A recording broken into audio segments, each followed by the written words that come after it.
chers amis, les textes que nous venons d'entendre de la parole de Dieu et puis l'événement que nous vivons dans la consécration de cet autel nous fournissent beaucoup de pistes de méditation au moment où nous commençons la grande marche vers Pâques et dans le contexte que nous connaissons, que nous vivons aujourd'hui, en particulier avec ce qui se passe en Ukraine. D'abord, je voudrais revenir avec vous sur le passage du Deutéronome. Et vous avez entendu cette façon simple d'exprimer sa foi en racontant, en faisant le récit de l'expérience de Dieu qu'a faite le peuple juif.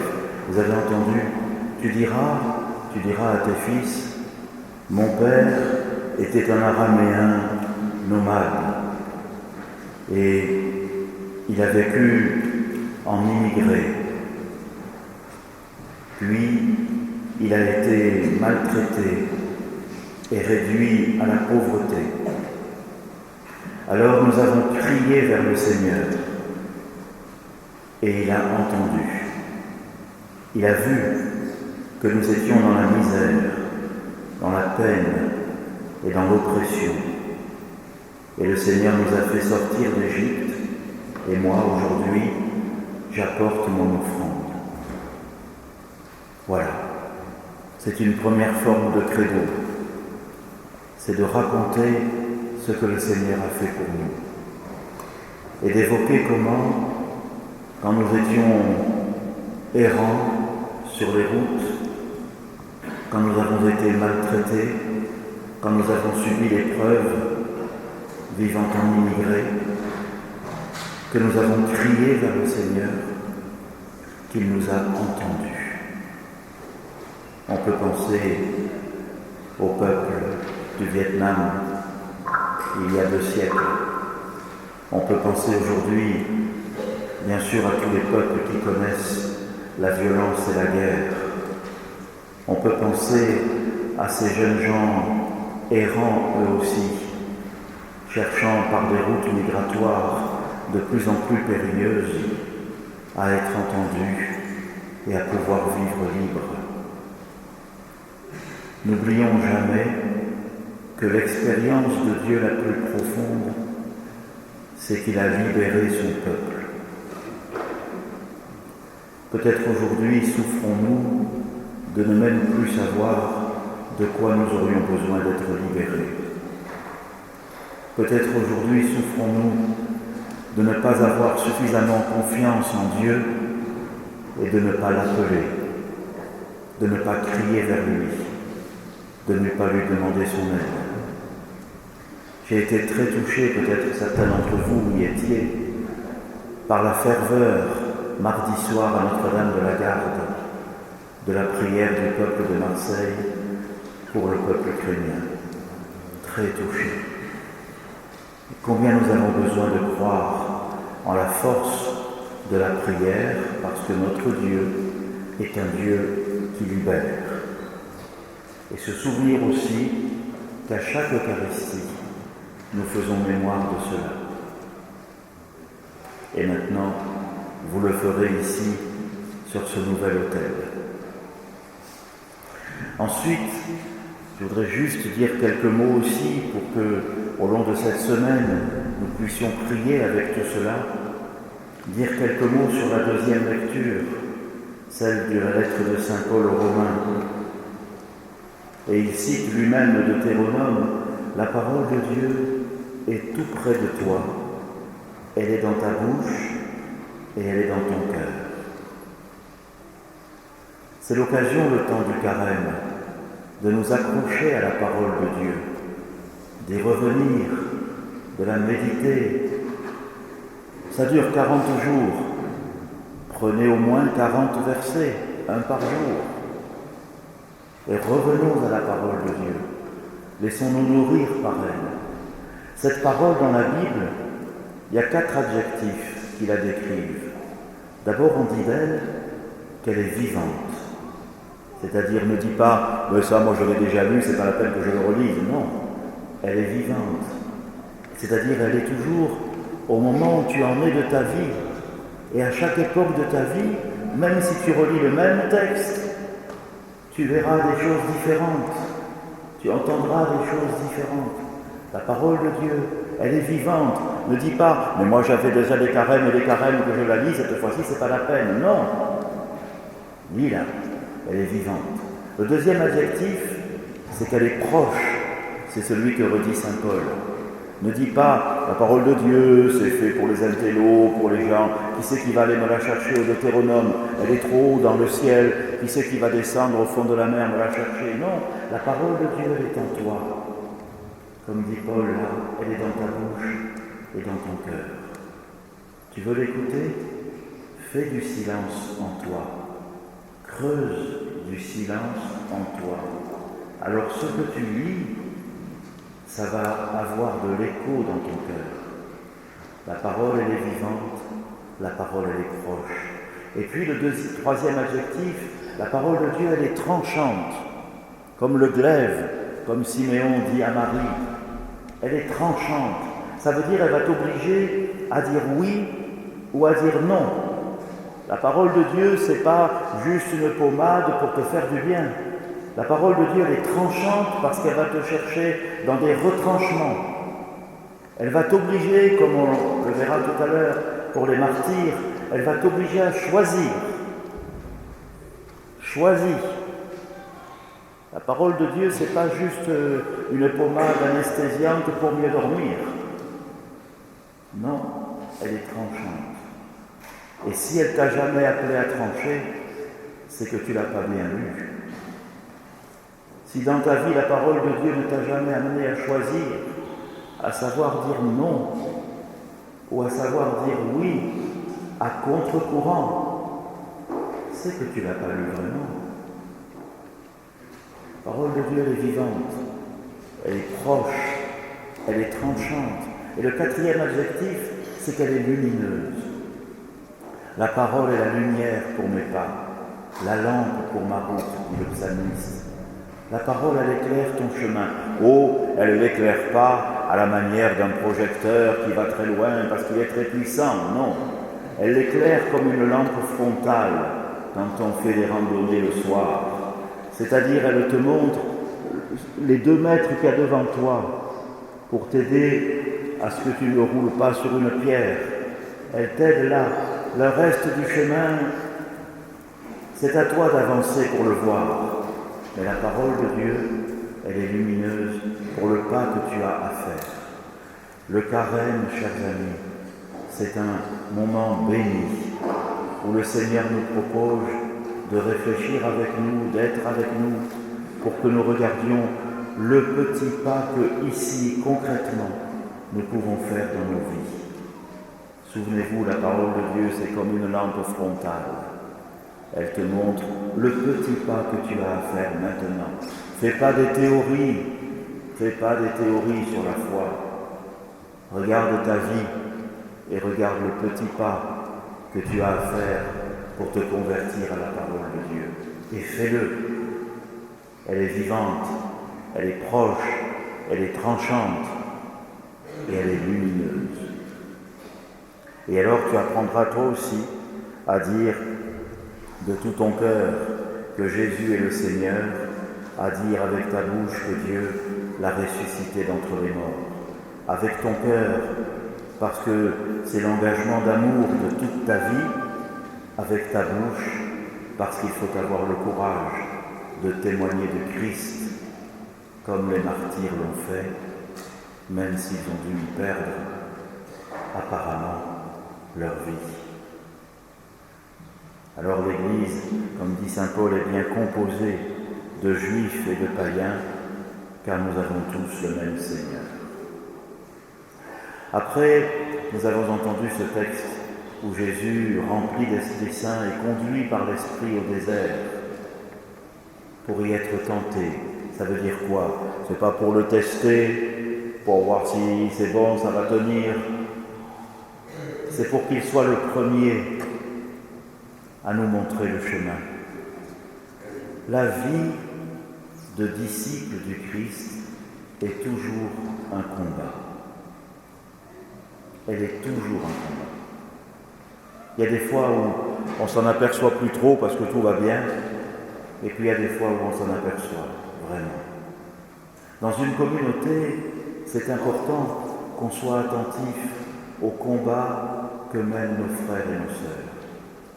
Et souvent, par pudeur, on ne va pas étaler ces choses. Mais il ne nous faut jamais oublier que toute vie qui essaye d'être disciple du Christ est confrontée à des combats. Celui qui veut marcher à ma suite, qu'il prenne sa croix et qu'il me suive, dit le Seigneur. Qu'il prenne sa croix et qu'il me suive.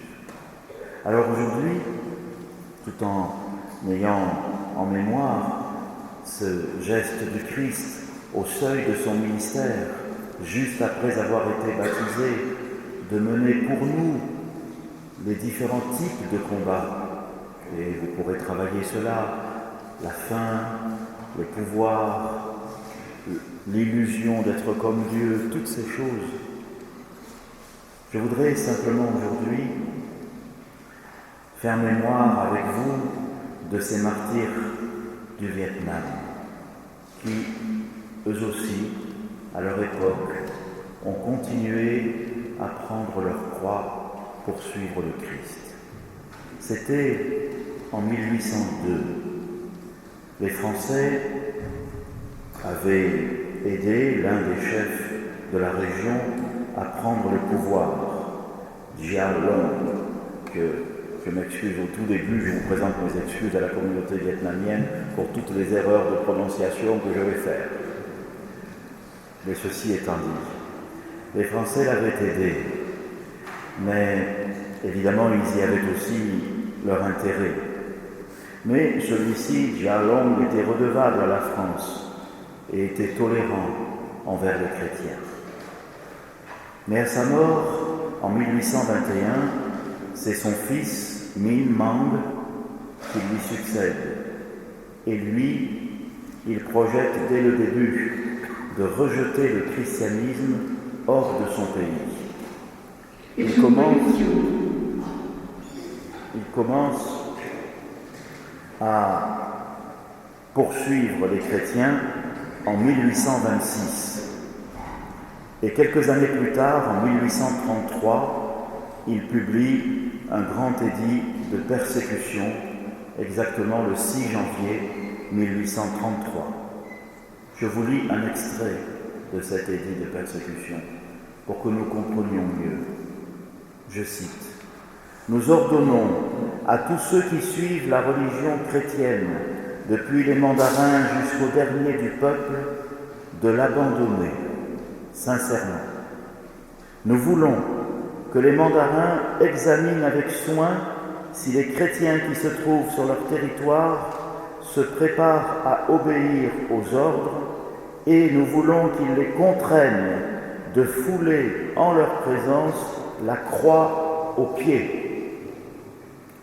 Quant aux maisons de culte et aux habitations des prêtres, ils devront veiller à ce qu'elles soient entièrement rasées et dorénavant, si quelqu'un de nos sujets est reconnu coupable de professer ces coutumes abominables, il sera puni avec la dernière rigueur afin de détruire dans la racine cette religion perverse. » C'était le 6 janvier 1833.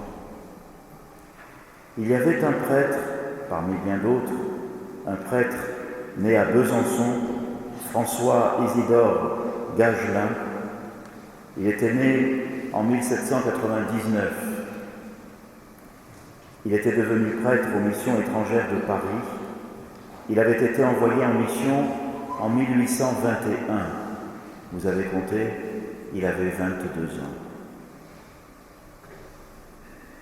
En 1826, dès que ça commence à tourner mal, il part vers le sud, à Dong Noi, en Cochinchine. Et lorsque l'édit de persécution en 1833 est publié, il se livre lui-même pour rester jusqu'au bout avec les chrétiens vietnamiens. Il fut exécuté le 17 octobre 1833, béatifié en 1900 et canonisé par Jean-Paul II le 19 juin 1988. Désormais, ses reliques sont là et il sera sur cet autel. Ensuite, Minh Mang meurt en 1841. Il aura comme successeur Thieu Tri, un peu plus clément, et puis après, malheureusement, il y aura Thun Duc, encore plus dur que le premier. Mais avant de mourir en 1841, il y a l'année difficile pour les chrétiens de 1840, où Minh Mang continue et augmente encore la répression. Et c'est ainsi que 2 prêtres vietnamiens, parmi bien d'autres, en 1840, seront exécutés. Martin Tin, le 8 novembre 1840, et Paul Coan, le 28 avril 1840. Tous les deux ont été aussi béatifiés en 1900 et canonisés en 1988. Ils sont aussi ici et ils seront à l'autel. Et je vous passe sur le mode d'exécution. Mais vous pouvez vous douter qu'il y avait quelques raffinements à vouloir faire souffrir pour marquer les esprits des autres. Et c'est extraordinaire de voir comment les autres, justement, ne renoncèrent pas à leur foi. Nous sommes une Église fondée sur le sang des martyrs. Toute l'Église. Et ça commence avec le combat de Christ au tout début, juste après son baptême. Car à la fin, il nous est dit, le diable le laissa tranquille jusqu'au moment fixé, c'est-à-dire à la passion. Toute l'Église est fondée sur le sang des martyrs. Tertullien à Carthage disait « Le sang des martyrs est la semence des chrétiens ». Ne l'oublions jamais, ne l'oublions jamais. N'oublions pas non plus que c'est à cause de leur foi, et c'est sur le sang des martyrs, et c'est sur leur engagement de foi, que nous-mêmes nous continuons à vivre, à créer pastoralement beaucoup de choses, à faire vivre nos communautés, à consolider notre amour du Christ et notre amour des autres. Je voulais juste vous lire ceci de Monseigneur Havard, qui fut vicaire apostolique du Tonkin occidental et qui, quelques années plus tard, après la dispersion ou la persécution des chrétiens, écrivait, je cite, « Nos chrétiens, dispersés par la persécution à travers les villages païens, seront le germe d'où naîtront les paroisses que nos successeurs feront grandir. » Voilà l'histoire de l'Église. Chaque génération est appelée à mener des combats. Parfois, ils vont jusqu'à la persécution. Parfois, il y a des persécutions plus sournoises. Je pense à ce qui se passe aujourd'hui dans certains pays. Mais toujours, chaque génération, par les combats qu'elle mène, prépare la foi de la génération future. Chers amis de Sainte-Marguerite, il est beau qu'il y ait ici dans ce diocèse un autel qui reçoive les reliques des martyrs du Vietnam. Et je vous remercie à vous, communauté vietnamienne qui êtes à Marseille. Je vous remercie. Vous êtes les héritiers de ces glorieux martyrs. Ne laissez pas votre foi s'éteindre. Ne laissez pas la tiédeur vous gagner. Vous aussi, vous avez eu vos combats. Et vous aussi, vous en avez encore. Que la paroisse de Sainte-Marguerite et la communauté vietnamienne s'aident ensemble par la prière, par l'accueil, par l'attention aux autres, pour que le sang des martyrs continue à féconder notre Église aujourd'hui